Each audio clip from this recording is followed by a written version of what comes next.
Milky nga. Hello mga kaanyong, today's video, kakain tayo ng Pinoy snacks. Ay. So eto mga kaanyong, kung alam ko namang familiar kayo sa mga favorite snacks ng mga bata. Pinoy snacks, to be specific. Ayan. And meron din tayong dilis. Bawas na siya. And then, may, sampalok. So, let's start. I'm not sure kung anong tawag dito. Comment nyo nga kung anong tawag dito. Tikman natin. Aray. Anong amoy yun? Hindi ko maintindihan yung amoy niya. Parang amoy... migaw-gaw. Kaya tingnan.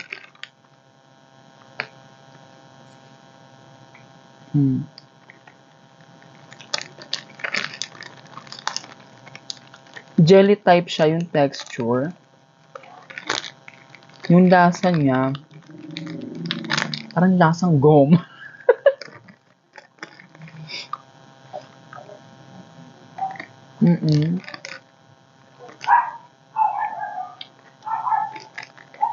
Next natin itong milk.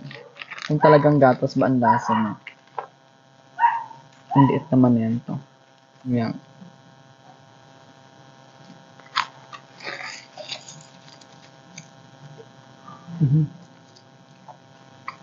Masarap.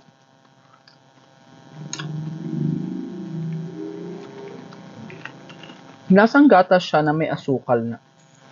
Masarap. Next natin ay ang dilis.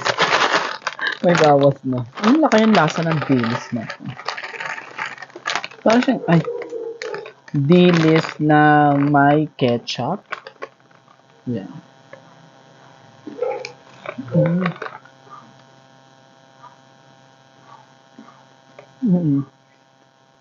Ang sarap. Next natin ay ang sampalok candy. Ayan.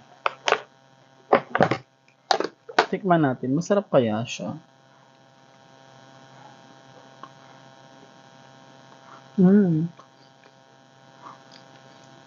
Na ano yun? May buhok. Masarap. Naasim, maala, medyo maanghang.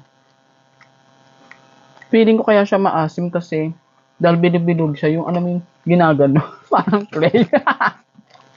And then, syempre, ang last ay ang milky polvoron.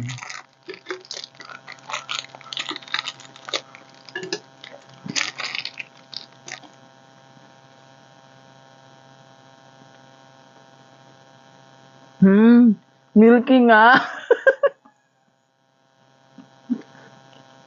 Masarap.